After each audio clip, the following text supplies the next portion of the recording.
Association of Bureau de Change, are you here? Please come.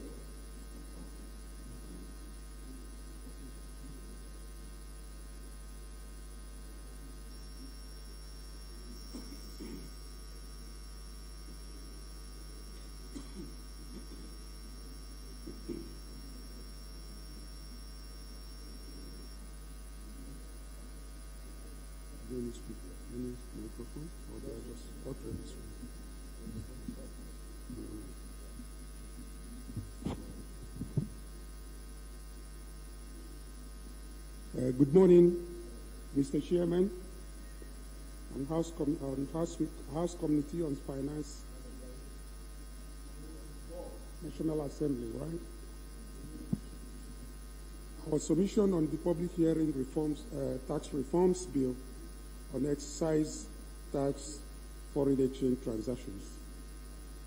My name remains Thomas Okoye, the Chairman, Foreign Exchange Dealers, Bureau de Change.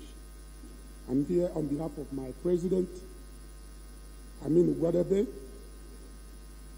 to present our submission on the tax reform bill.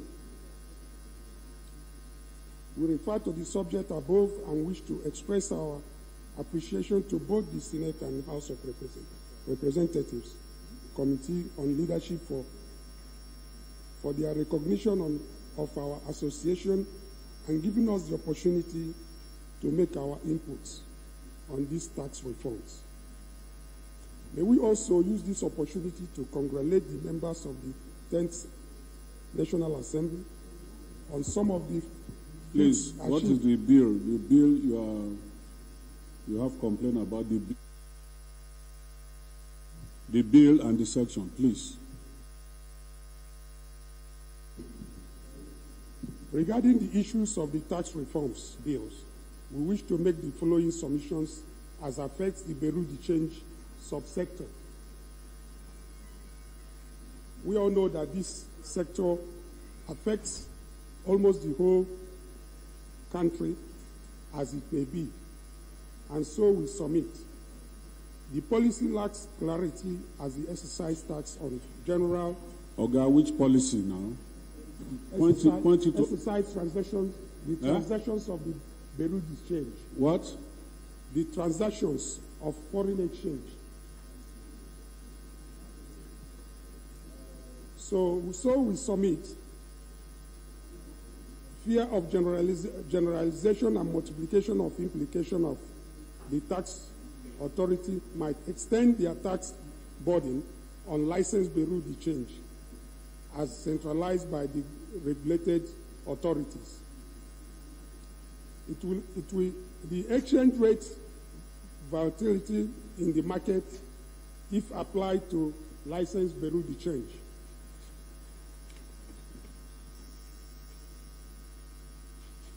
With these tax reforms, it will be transferred to the end users, if so be, because most of the transactions done by the Bureau de Change will eventually be transferred to the end users. It will worsen the inflation as we depend highly on importations. It will lead to unemployment, as we know, in increasing the tax on the foreign exchange transactions. So our prayers is that the exemption of the excise tax on the foreign exchange transactions on the licensed Bureau de Change regulated by the central bank should be looked into. The FIRS has once done it before in exempting the transactions of foreign Bureau de Change license operators, and we so submit that they should look into that because it will increase the inflation and unemployment as it may be. In conclusion, we wanted to use this media to commend the efforts of the members of the National Assembly towards legislating effective tax reforms that will ensure delivering of dividends of the Renew Hope agenda of all Nigerians. So we submit. Thank you very much, Mr. Chairman. Thank you. Before you go, Under your prayers, I think what is before us here is captured under your item 1. Where item 2, as to your capital base, that's purely CBN, it's not part of taxation. Yes, we Okay, make sure. hold on, sir. It's not part of the bills before us. It's purely a regulation matter. So we can deal with item 1, but not on item 2, just to let you know. Increase of capital base is that of CBN. Thank you. Can I just say something about it, Mr. Chairman? Can I mention something about it? Right, we've just put that as a notice, as into whatever, for the new recapitalization imposed on us by the regulators, as into whether that can be looked into, because it's quite cumbersome for some of us, from 35 million to 500 million to 2 billion. So we so submit. Thank you, Mr. Chairman. Thank you very much.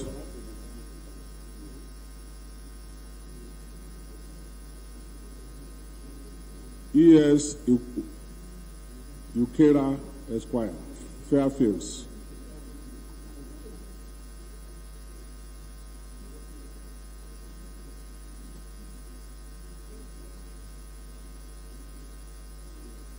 Thank you, Mr. Chairman, for the opportunity.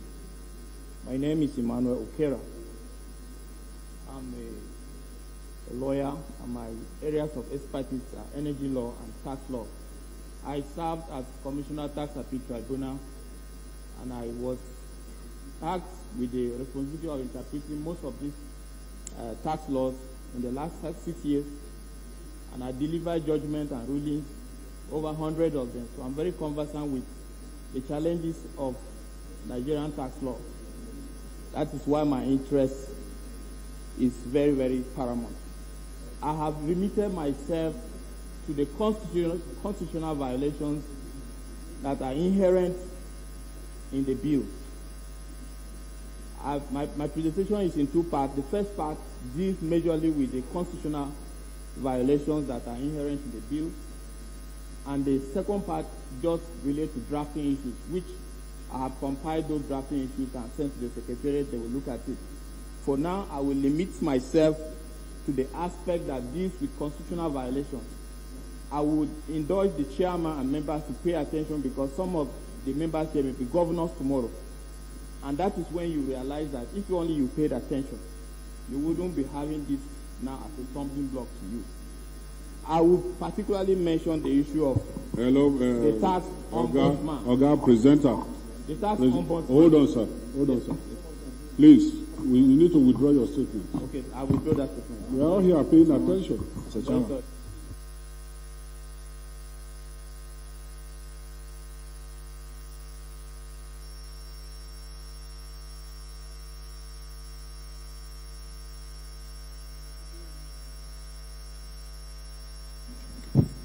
HB 1758 is the Joint Revenue Board Establishment Bill.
That is precisely the question I'm trying to answer, sir. I said part 6. No, of the bill. The chairman said I should draw attention to the part of the bill I'm referring to. And I'm saying it's part 6. Part 6, HB, that is House Bill number 1758.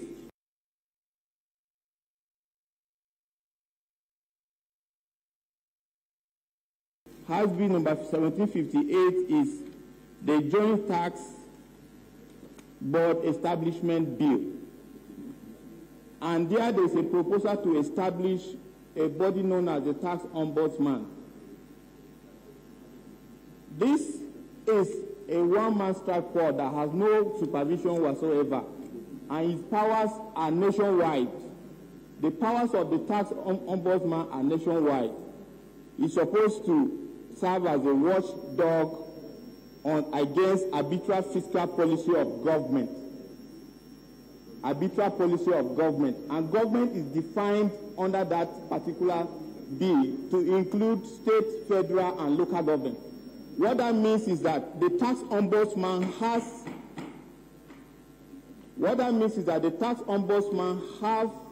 jurisdiction nationwide, even on matters of fiscal policy. This is unconstitutional. The National Assembly cannot set up a one-man body that will superintend over fiscal policy matters.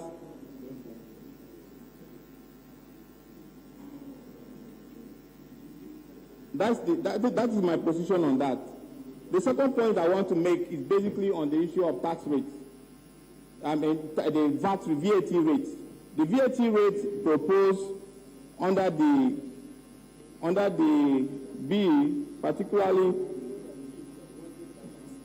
HB 1759. HB 1759, that is House Bill 1759, is the Nigerian tax bill. Nigerian tax bill. I'm referring to clause 146. 146. There is a proposal there that immediately this bill is passed, the tax rate will move to 10% for 2025. And then between 2026 and 2029, it will move to 15%. It will move to 12%, 12.5%, sorry, sir. And then by 2030, it will be. My position is that this provision negates the provisions of Section 59 of the Constitution. The idea is that when you talk about tax increase or reduction, there's a special provision under Section 59 of the Constitution that deals with matters of money and revenue law. Now, usually what happens is that there is a budget, there is an appropriation bill that is passed, and if government decides that because of that appropriation bill that has been passed, they need to increase tax rate, they come with a finance bill. Now, that finance bill is subjected to scrutiny, and government take a policy as to whether they should increase it. So you cannot progressively increase tax over the years in an automated form. It has to be subject. What are the parameters that you are using? Are you assuming that between now and 2030, Nigeria will have more consuming power and be in position to spend more money? Or what is the parameter? But you just sit and make a proposal that it should be so for the next up to 2030. So it negates exactly the provision of Section 59, which allows the National Assembly to sit down and deliberate and decide whether to reduce or increase taxes. And the idea is that Fairfield, can you read the section, the constitutional section you have just quoted? Can you read it? Section 59. Constitution. Yes, Section 59, sir. The provision of this section shall apply to, I'll go to B. A bill for the imposition of or increase in any tax. A bill for the imposition of or increase in any tax, duty or fee or any other reduction, withdrawal or cancellation thereof. That is what the provision says. Now, if you read that provision, sir, if you read it alongside the standing rules of the National Assembly, which are actually enacted pursuant to Section 6. Hold on, sir. You said the bill before us negates that particular section. Hold on, sir. Yes. You said negate that particular section. Yes. And you have just read the section to us. No. Is this bill not before the National Assembly? No, sir. What I'm saying is that at every point when you are talking about increase or reduction of taxes, it has to be subjected to deliberation as required by the standing rules of the House, which actually emanate from the Constitution. Because if we increase this now, you are basically shooting Nigerians in the foot, because automatically for the next up to the period you'll be doing election, this automatically will be increase will just be coming every year without subjecting to analysis. And that negates even the standing rules of the House, which actually allows for deliberation. But they refer to standing rules of the House. It's not our own rule that regulates us, not you. Why are you referring to standing rules of the House? It's just my humble opinion. And we have powers to suspend that rule itself. Mr. Chairman, it's just my humble opinion, sir. I have no powers whatsoever to change the position of the bill. I'm just expressing my opinion, sir. I may be wrong, I may be right. Now, there's another issue there, a provision relating to the powers of the minister to amend. Hold on, sir. There's a small point of order here. Hold on.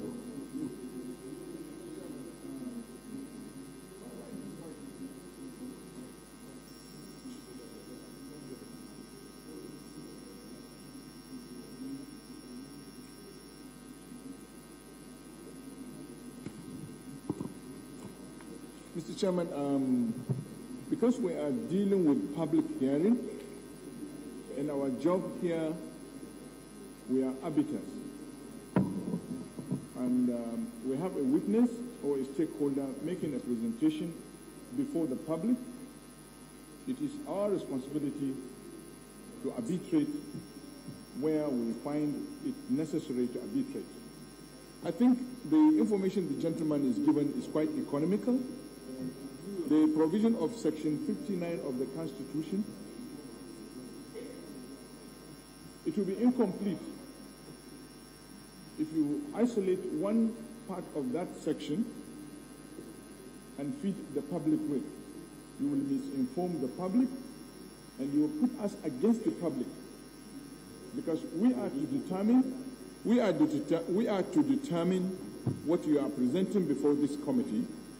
I think the Section B that you are talking about, Section 59(1)(a)(b), you have to read Section 59(1)(a)(b) and 2 and 3 and 4 and 5 for you to get the complete meaning of that section. If you isolate it out of context and read it, let me read the 2 for you. Let me read from 59(1)(b), then 2. 59(1)(b) reads, a bill for the imposition of or increase in any tax, duty or fee, or any reduction, withdrawal or cancellation thereof. 2, where a bill to which this section, that is the Section 59(1)(a)(1)(b), to which this section applies, is passed by one of the houses of the National Assembly, but is not passed by other house within a period of 2 months from the commencement of a financial year, the President of the Senate shall within 14 days thereafter arrange for and convene a meeting of the Joint Finance Committee to examine the bill with a view to resolving the differences between the two bills, between the two houses. Now, 159(3), where the Joint Finance Committee fails to resolve such differences, then the bill shall be presented to the National Assembly sitting at a joint meeting, and if the bill is passed at such joint meeting, it shall be presented to the President for assent. Now, 59(4), where the President within 30 days after the presentation of the bill to him fails to signify his assent, or where he withholds assent, then the bill shall again be presented to the National Assembly sitting at a joint meeting, and if passed by 2/3 majority of the members of both houses, at such joint meeting, the bill shall become law and the assent of the President shall not be required. Now, this is talking about presenting a bill for tax increase, reduction, or whatever. Now, that's what we have here. Mr. Chairman, it's just my humble opinion. That's exactly I'm not in what we have position here. I'm not in position to argue. This hold on, sir. I just want to educate you. What the President tabled before the National Assembly is not inconsistent with the provision of Section 59, 1A, 1B, 2, 3, and 4. As the Chairman pleases. Thank you, Mr. Chairman. Thank you. Yes. So, I will move to another point. I have limited time. I'm talking about the powers of the minister to amend the Act when passed into law. It's a provision of Section 143C of HB 1756, House Bill number 1756. That is the Nigeria Tax Administration Bill. I'm referring to Section 140 subsection 3C. It says that the minister has power to amend, modify the list in the part set out in Part 4 of the Chapter 8 of the Nigeria Tax Act with respect to VAT. Now, I don't know why the decision of the courts in registered trustees of hotel owners escaped those who were drafting, because the power to amend any provision of the Act of the National Assembly resides only in the National Assembly. And there's already an interpretation that the former minister tried to do this kind of amendment to the schedule of the National Assembly, and the court interpreted it to say the minister cannot do that. I cited the case here. That is a position of law, and it's my humble opinion. I may be wrong, I may be right. So yes. Now, another issue is the provision relating to charging of gaming and lottery business. There's already a Supreme Court decision on that this actually goes to the state. So at this point, you cannot make a provision on charging gaming and lottery in Nigeria. So that particular provision needs to be expunged. It has to be expunged completely, because the power now, except for the ACT, that the National Assembly has power to legislate upon, it cannot legislate on gaming and lottery and for the purpose of taxation. So my simple submission here is that the provision relating to establishing the tax ombudsman should be expunged. In fact, the FIS chairman has just walked in. That office is bigger than even him. Are you addressing the FRS chairman? It doesn't even have any... Hello, Mr. Barrister. Are you addressing FRS chairman or the National Assembly and the public? Mr. Chairman, sir. Please don't personalize your address. Sir. All right, sir. Thank you, sir. So, my submission in simple terms is that provision relating to the tax ombudsman should be deleted. As a suggestion, my suggestion is that the powers of the Tax Appeal Tribunal should be strengthened. I was a member of the Tax Appeal Tribunal, and I know exactly the positive impact of the tribunal on revenue administration in Nigeria. So you don't believe in alternative dispute resolution before courts? The rules of the Tax Appeal Tribunal, which I was a member of the drafting committee, recommend that the tribunal should promote as ADR, and the tribunal has been doing that. Now, what is dangerous about this? Hold on, sir. Do you believe in alternative dispute resolution? As a lawyer, do you believe in alternative dispute resolution? Mr. Chairman. Yes or no? I believe completely in alternative dispute resolution. Under the auspices of FRS, there's a provision, there is a rule for alternative dispute at the administrative level. Before disputes are not resolved, then they move to the tribunal.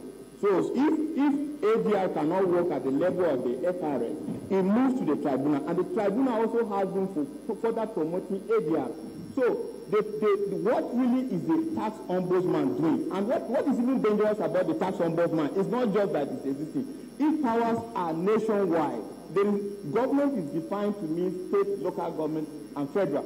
So what they are saying is that the tax ombudsman is a watchdog. This is how they put it.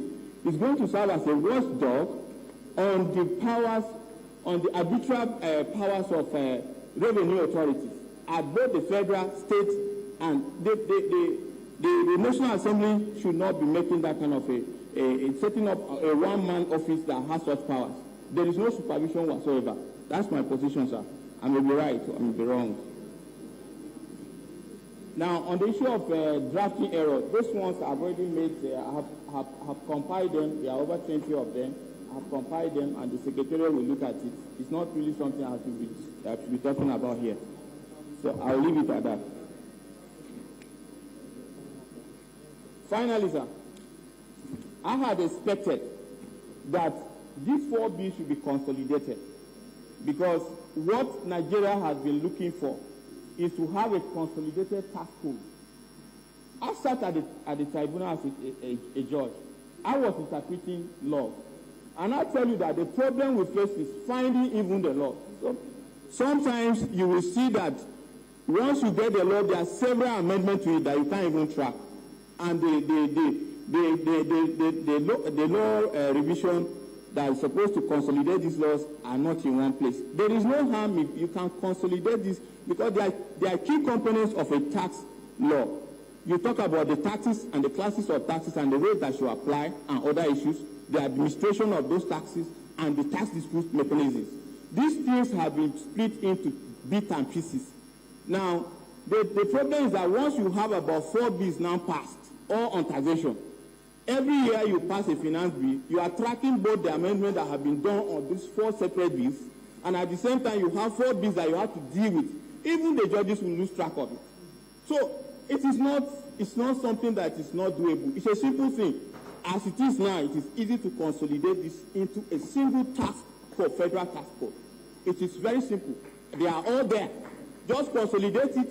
You carry it. Once you carry the code, you have all the laws in one place. Because if you look at what is happening, you go to Section 3 of the Tax Administration Bill, it refers you to Chapter 2 of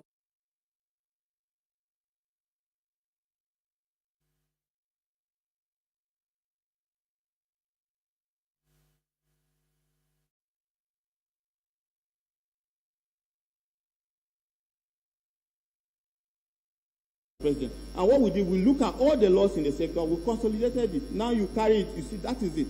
It makes easier administration, even for investors who come into Nigeria, we want to do business. What is the tax law? We just carry the tax code, and everything is there. So this is my humble observations on the bill. I am very passionate about this because this is the area of my interest, and tax affects everyone. That's why I have to take time to come here to make my presentation. I'm available to do pro bono for this committee if this is going to make them do the wonderful job. Thank you, sir.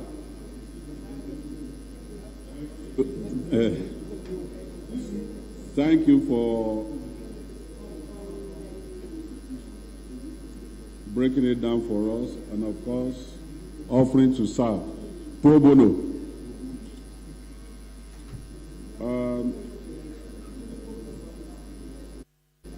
The Nigerian Supreme Council of Islamic, are they here?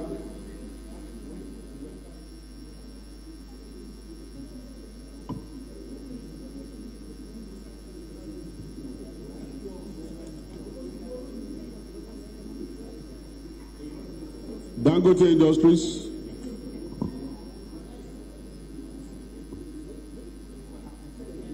the Council of Retired Federal Government Federal Permanent Secretaries, Federal Consumer Protection Commission,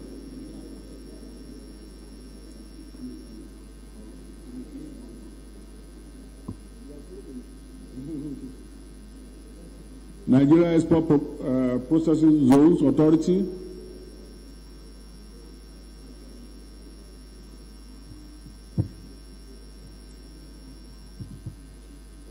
is there anybody within the audience here who has presentation to make that his or her name has not been called? Please come forward and let us hear your view. From where? Sorry, come. Lima, we call you the first day. You didn't come. Is there any other person, please? Secretariat? I think we have a light work today.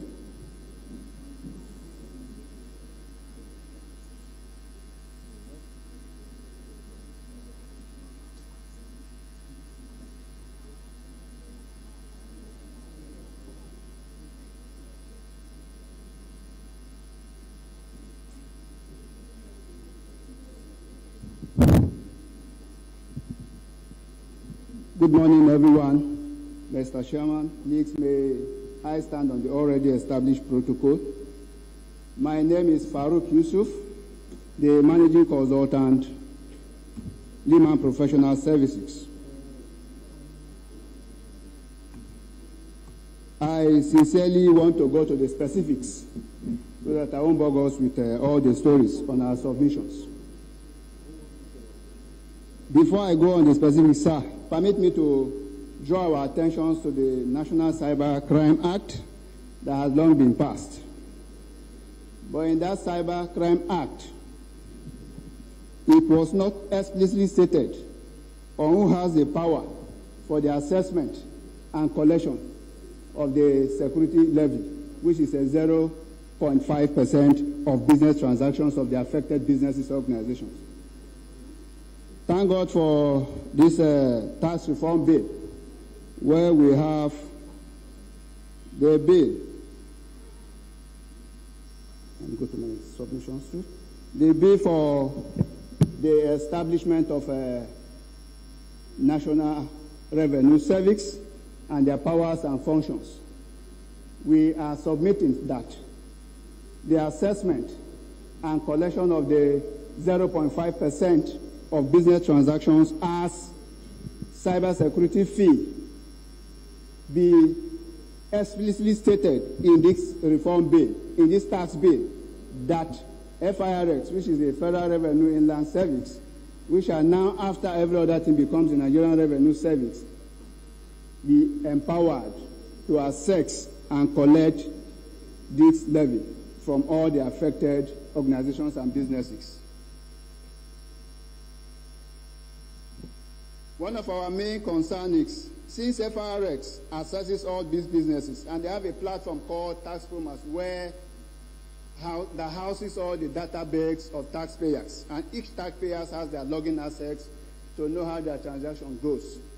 The moment any of these affected organizations does their business transactions, the way withholding tax, VAT, and other taxes are being filed monthly and annually to the Federal Inland Revenue Services, we are equally asking that the security cyber fee be accommodated in the FIRS platform, so that, and the only way it can be accommodated in that platform is when it is explicitly stated.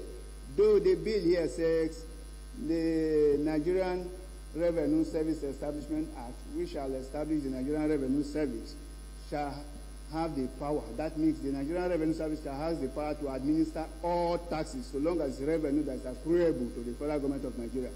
But our position is that it should be explicitly stated that FRX should also assess and collect that levy. You know, for third fund, they assess and collect, it is stated. For NITDA, they assess and collect. For Police Trust Fund, they assess and collect. This should be explicitly stated too, that they should assess and collect. Thank you, sir. Thank you very much. Joint Tax Board. The Joint Tax Board, they here?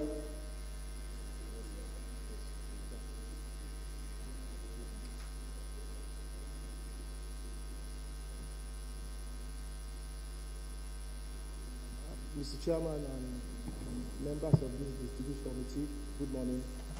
My name is Olusegun Adeshokan, and I'm Secretary of the Joint Tax Board.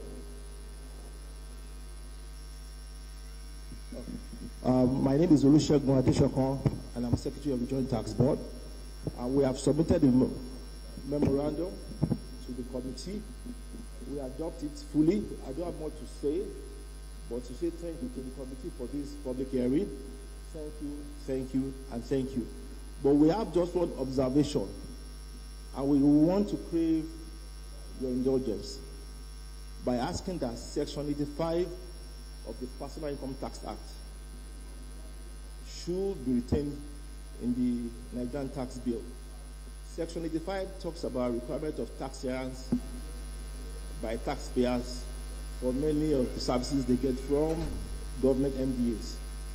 It's a major source of revenue for state revenue authorities because currently most taxpayers, sometimes we are able to track them, but it's only when they require a service from government that they show forth, and government uses the opportunity to ask for their tax guarantee, and they don't have to assess them directly. So we are asking that Section 85 of the current Personal Income Tax Act should be retained in the Nigerian tax bill. So we want to say thank you to this committee for having us, and we know you do justice, and we know you'll be part of history. Thank you very much.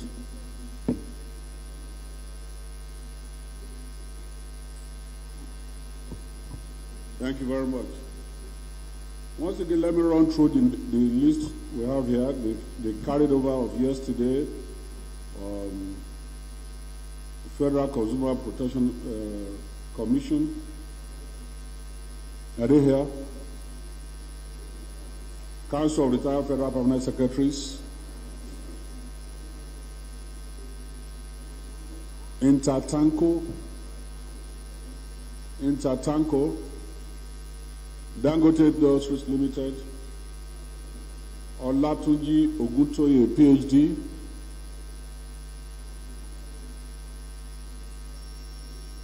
Black Rosa,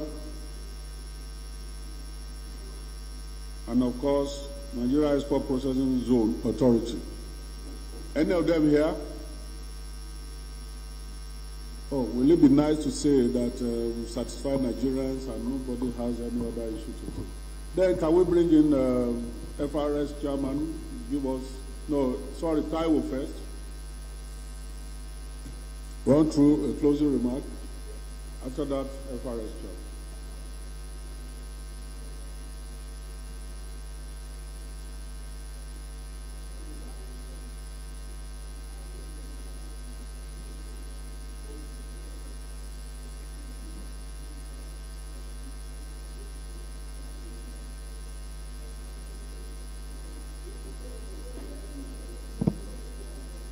The Honorable Chairman of the committee, other honorables, and ladies and gentlemen, thank you for the opportunity to make some remarks. Just clear all the issue, no touch on all aspects. Just Okay. simple, straightforward. We don't want, we have the papers before us, we have to decide, just go straight and then we move on. Yes, so I won't even try and explain anything, just to appreciate the work of the committee and to say that we look forward to the opportunity to have some clarification when the committee is doing their work. And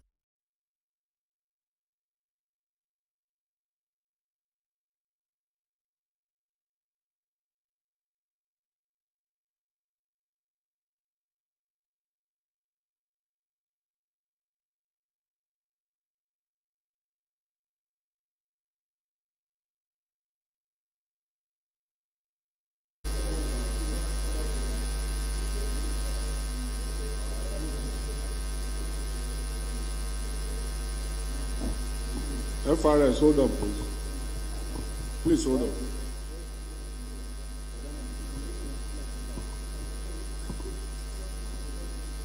Nigerian Investor Promotion Council, you're just coming in. Investment Promotion Council, please, or a commission. Please take the stand.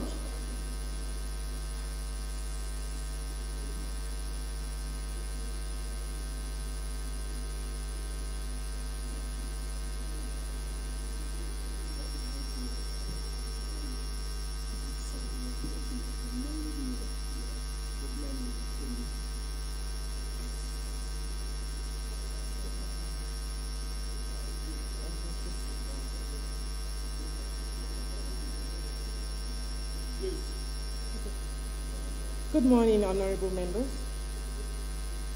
I'm representing NIPC, and I'm here with our own comments regarding the documents on the Economic Development Tax.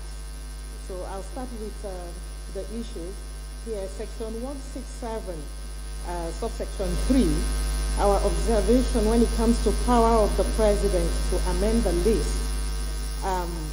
The observation here is that the President may direct an amendment to the list contained in the 11th schedule to this Act, where in his opinion, but recommendation from ours is to insert on the recommendation of NIPC to read, the President may, on the recommendation of NIPC, direct an amendment to the list contained in the 11th schedule to this Act, where in his opinion. So the comment is that NIPC as the processing agency of the incentives and the exercise of its statutory mandates of recommending priority sectors and products for incentives should be empowered under this Act to make recommendations to the President for amendment of the list. Then the second one is has to do with the eligibility for economic development incentive certificate, which is section 168, subsection 1. It reads, our objection was an application for economic development incentive certificate may be made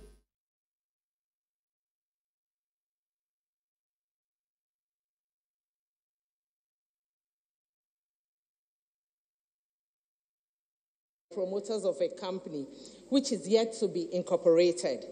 So our recommendation is to delete the phrase or by promoters of a company which is yet to be incorporated to read an application for economic development incentive companies granted exemption from incorporation.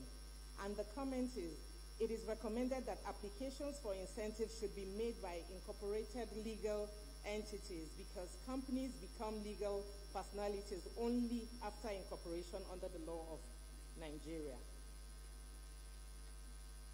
The third one has to do with application for economic development incentive certificate, which is section 169, subsection 2B, states whether the company is or the proposed company, when incorporated, shall be a company that the ultimate parent entity is a resident company or non-resident company. So what we're proposing is that delete the paragraph or the proposed company, when incorporated, shall be, it should read, state whether the company is a company that the ultimate parent entity is a resident company or non-resident company, in line with this recommendation. So, and it meant to be in line with the recommendation section 168, subsection 1 above. So, the next one is 169, subsection 2D, or proposed company should be deleted to proposed company, in line with recommendation in subsection 168.1 above. Then 169.2F, 169.2E, all should be deleted. Then 169 subsection 2I, deleted. Then 169 subsection 2I, in the case of a proposed company, provide the name, address, and nationality of each promoter of the company and the proposed ownership structure. Delete the entire paragraph of 169 subsection 2(1), in line with recommendation in section 168 subsection 1 above. Then the next one has to do with the qualifying capital expenditure incurred or to be incurred subject to a maximum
subsection 5, the NIPC shall recommend the application to the minister for approval or otherwise, including the projected tax expenditure impact report in its recommendation.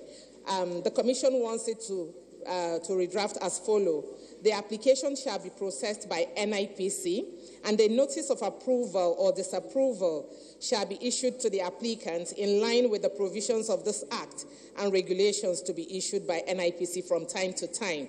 This formalizes by statutes NIPC's current role as process owner and the agency in charge of the administration of the incentive. Also, the global best practice is to move away from ministerial exercise of discretionary powers to the exercise of such powers by the technical regulators whose processes are designed in such a manner as to be transparent and open to scrutiny. And NIPC has been performing this duty over the years, relying on the delegated authority of the Honorable Minister.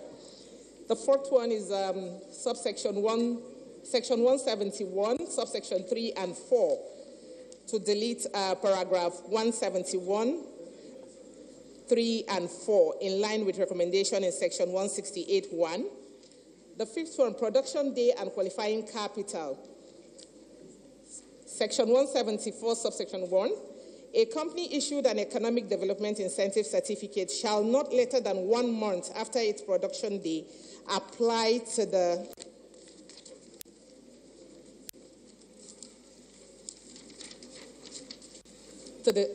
relevant authority to satisfy its production day. So our observation is that need to specify the relevant authority to certify production day, which from practice, it's the Industrial Inspectorate Department, IID, with the ministry, that's Federal Ministry of Industry, Trade and Investment. So the last one, which is 174, section 174, subsection 4, where the disposal of asset referred to in subsection 5 of this section is by way of, to be replaced by reference to subsection 5 with in subsection 4 to read, where the disposal of asset referred to in subsection 4 of this section is by way of. Clerical error or typographical error. Thank you, sir. Thank you very much for your detailed presentation. We appreciate it. You might take your leave. Thank you. Thank you, sir.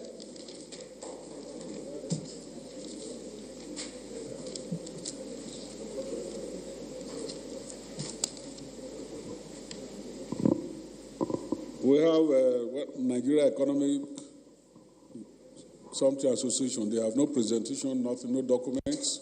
I'm sorry, we don't take any association without document. You have to give us your presentation, and you can't come here and make verbal presentation. Do you have documents? Do you have any, sir? You have. You didn't come with the document. You can submit to the secretariat. No.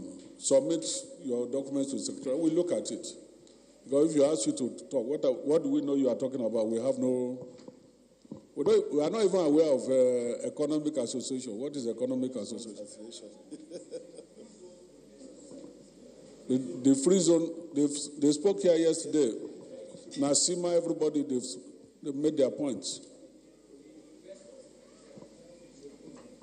Honorable colleagues.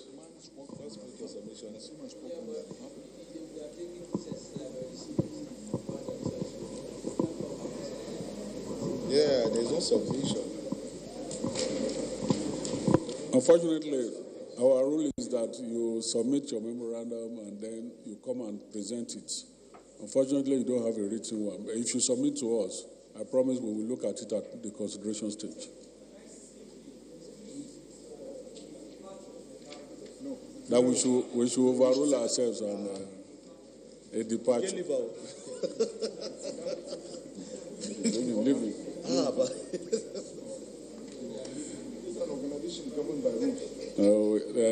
I'm sure before you left your house, you left certain instructions with your family. Don't do this, don't do that.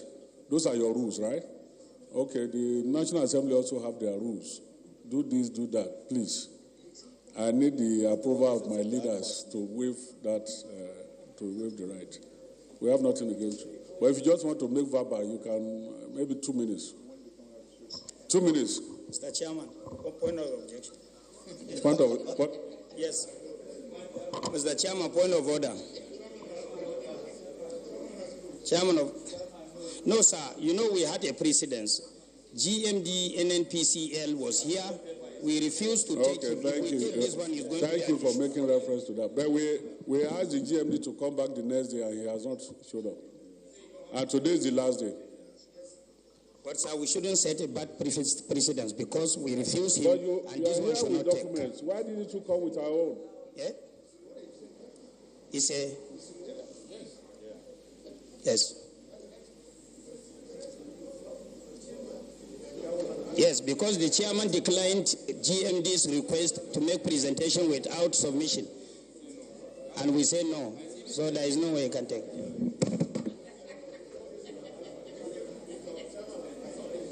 Okay, gentlemen, I'm sorry. You have to go. No, the opinion for all our members, we cannot take you without documents. Thank you.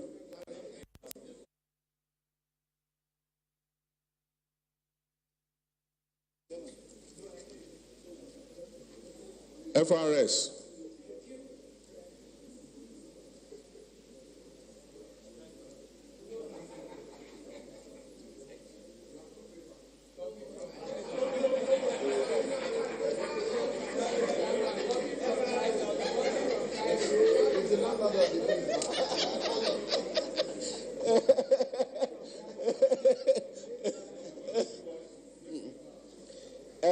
Chairman,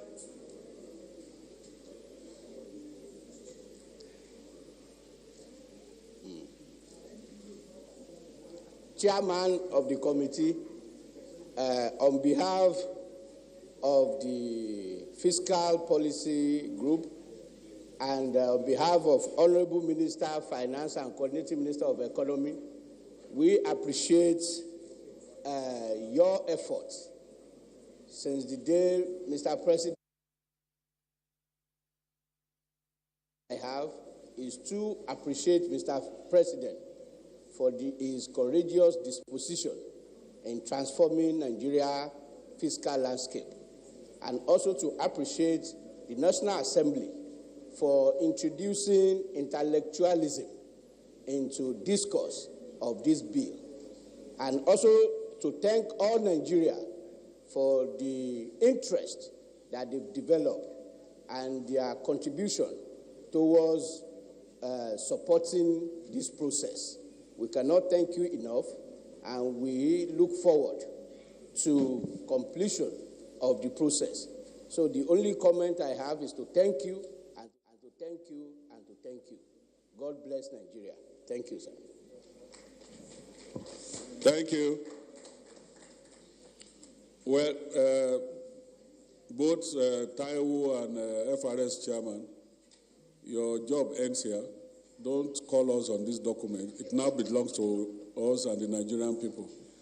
MPA, former MBA president, please, just some remarks from you. Thank you very much.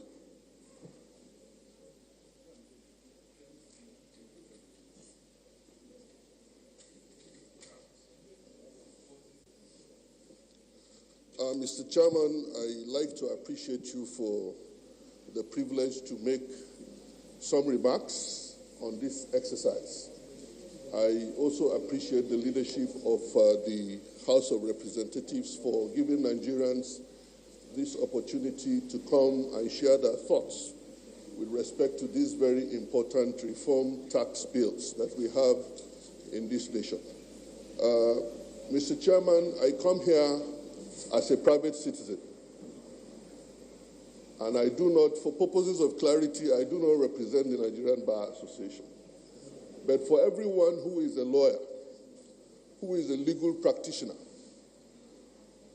such must be guided by a statement that the first Nigerian to be called to the English bar made, and I'm talking about Christopher Sakpara Williams. He said that every legal practitioner lives for the direction of his people and for the advancement of the cause of his country. This piqued my interest because this is a process that is for the people of this country. And so we have a responsibility beyond the briefs that we take from some of you once in a while in a cycle that comes around. We have a responsibility to provide direction to the people of this country and to also advance the cause of this country.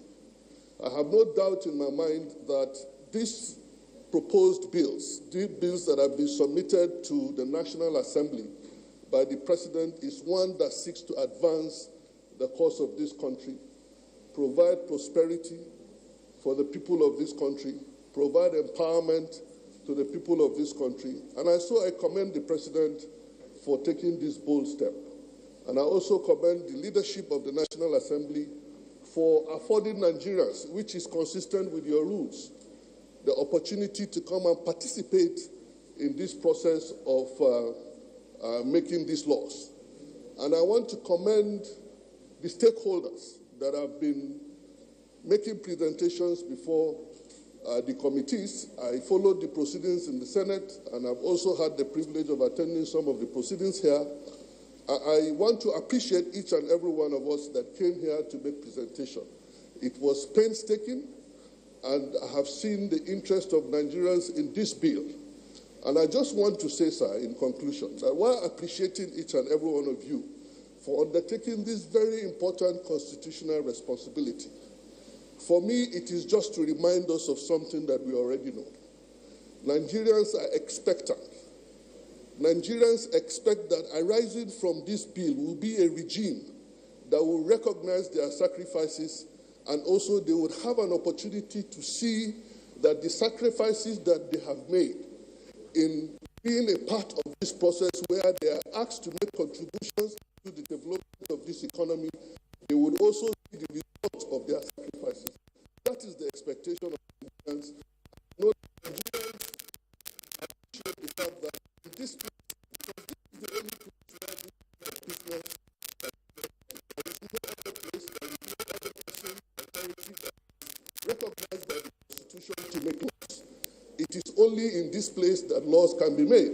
And Nigeria is a function of laws, and we exist because of laws. What we do are a function of laws. Laws that we seek to laws that we have in this country.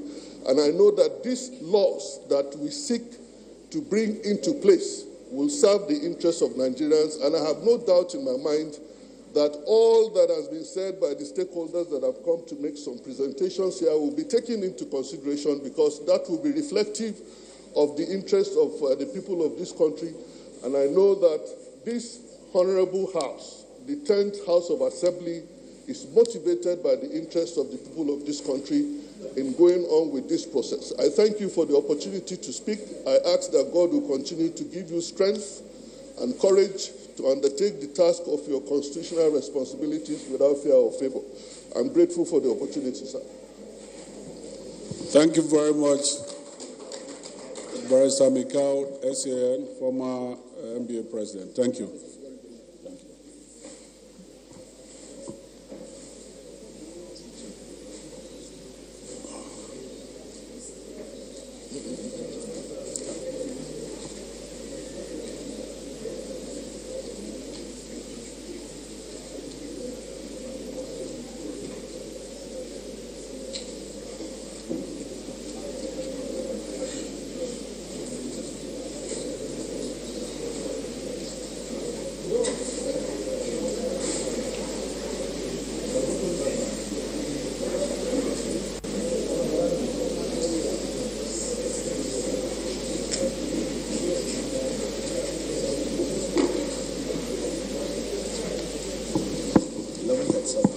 Thank you very much, our former president.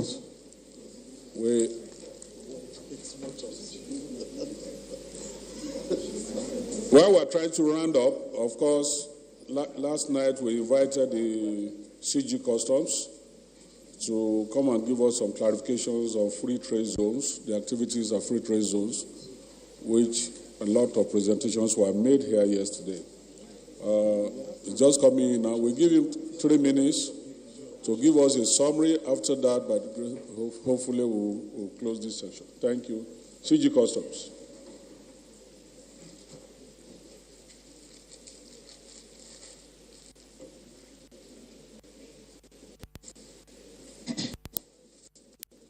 Thank you very much, Chairman, members of the committee, distinguished ladies and gentlemen. Good morning. I want to express gratitude for the opportunity given to me. The free trade zone concept is one of those strategies adopted some decades ago, late 70s, early 80s, as a kind of import substitution strategy to address gaps in local production and to ensure that foreign exchange needed for local production was sourced. So the basic objectives are transfer of foreign direct investments, technology transfer, the growth of exports. Of course, countries that also embrace this wanted forex. So in a way, they are all strategies for economic development. In Nigeria, the legal framework was provided under the NIPC Act in 1992, which itself was an offshoot of a decree because the idea was actually first promulgated under the military regimes in 1992.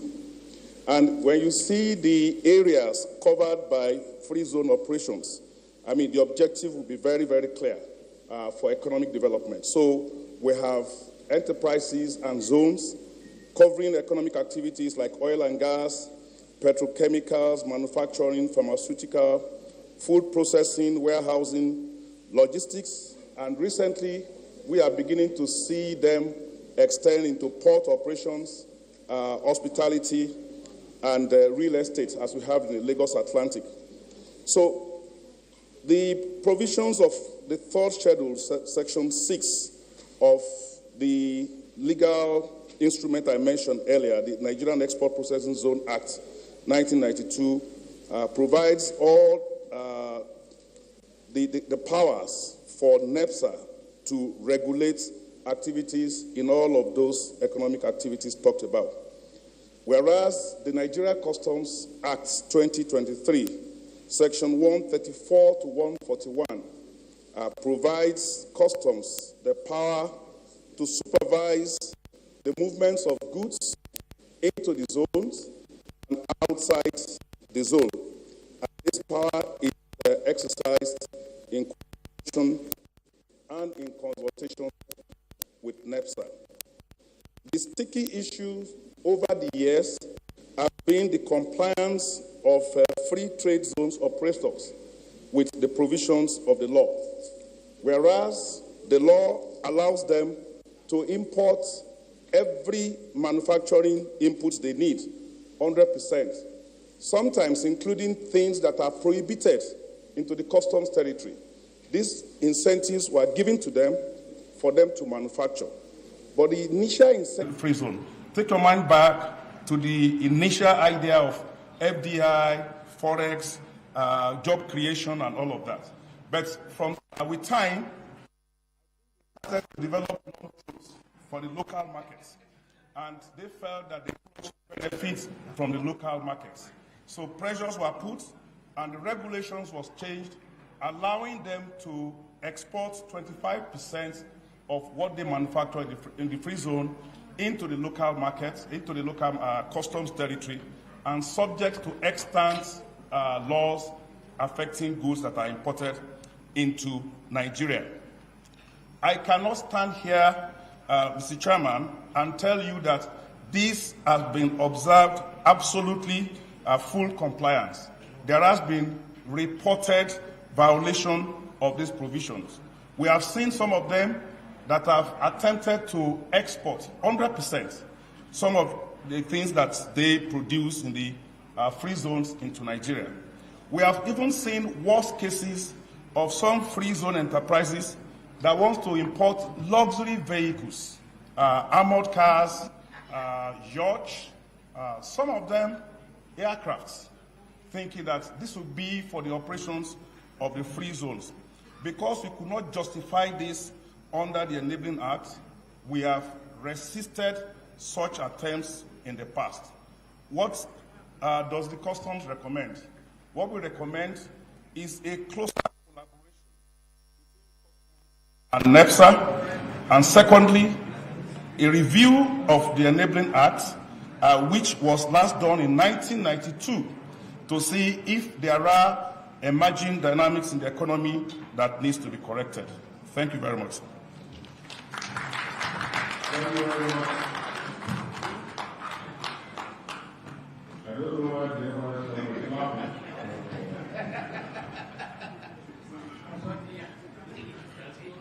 Honorable colleagues, I welcome guests. Yes, you know, because we are come to the end of this conference of 3 days. First, we want to appreciate the leadership, National Assembly, particularly the Speaker, for giving us the opportunity. When this bill was presented in the floor of the House some weeks ago, it was met with a lot of the Speaker and the wisdom decided that we allow proper consultations to be made, and he led the consultations by himself personally and met all stakeholders one by one. Today, we have seen the effect of that consultation by Mr. Speaker in the conduct of this public hearing, which has gone so smooth for 3 days running. And we want to sincerely appreciate all the stakeholders that have presented documents to us, all those who have come here to also make the presentation and clarify issues, all government agencies, and the principal actors of these bills. Particularly, we want to thank the Arewa Consultative Forum, WAVE Foundation, Nigeria Association of Chambers of Commerce and Industry, the International Association of Independent Tanker Owners, Professor Abdulmumin Bala Ahmed, oil producers, trade sector, Lawfield Partners, Manufacturers Association of Nigeria, Development of Science and Technology, PricewaterhouseCoopers, Center for Promotion of Sharia Law, Government and People of Kano State, Citizen Network for Peace and Development, Tax Lawyers and Advisors Forum, Honorable Minister of Trade, Industry, of course, Honorable Minister of Finance was also here, Nigeria Customs Service, Trade Union Congress of Nigeria, the Institute of Appraisers and Engineers, Prime Center for Citizens Empowerment and Development, retired industrial inspectors,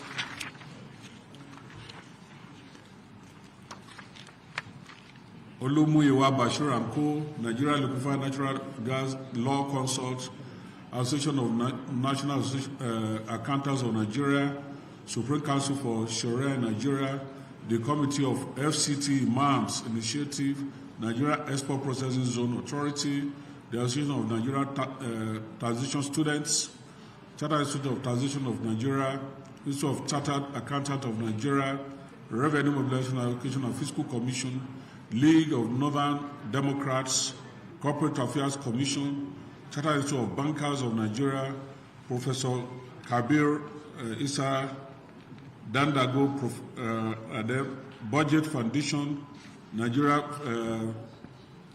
Governors Forum. Of course, we appreciate Association of Bureau, the Change Operators, the Mr. Ukera Esquire Fairfields, Professor Awalu Yadudu, who was, of course, for former Minister of State of Finance. Thank you very much for all the stakeholders who have made this presentation. We appreciate the media the presence of the media, the entire press corps, and all the independent press. We appreciate all of you. We believe that following the Constitution, the President has done the needful by presenting these bills to us to amend the tax, of course, and for us as members, as elected members of the National Assembly, House of Reps especially, we assure you that we will do the needful to this bill and give Nigeria a law that, of course, represents the views of all Nigerians. Special thanks to CLAC for their support, because they took us live on Arise, and of course they also sponsored all these refreshments. We appreciate them. With this, can we, a member move for adjournment, Senadai, for closure of this section? Okay, leader, sir. It's working. It's working. You can have that. Yeah, right. No, just close public hearing. No adjournment. Okay. Sorry, before the adjournment, we hereby officially close the public hearing for the House of Rep on tax reform bills. Adjournment, please. Yeah. Right, Honorable Chairman. Chairman. We close now. Honorable colleagues, invited guests, I represent the former Democratic from Bayelsa. Chairman, I would exhaust the delegation for this committee in this public hearing. I move that this committee be closed. Be closed. This committee be closed. The public hearing be closed. The public hearing be closed. The public hearing, we adjourn the public hearing, Senator. Thank you. Close. Close. Honorable Jara.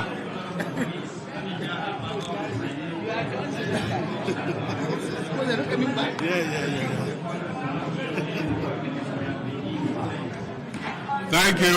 Following the adjournment, we hereby declare this public hearing closed and closed for this session. Thank you very much. You can have this charge. Just call it. It's a late.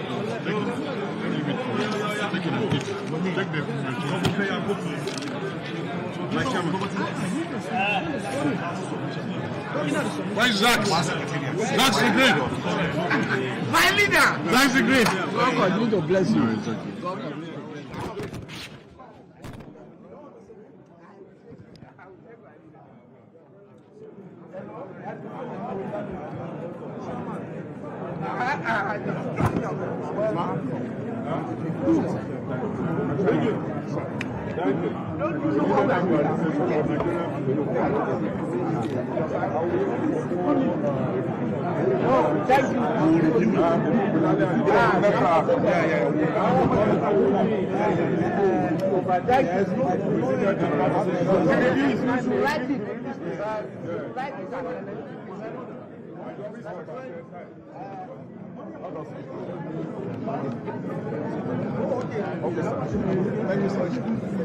No,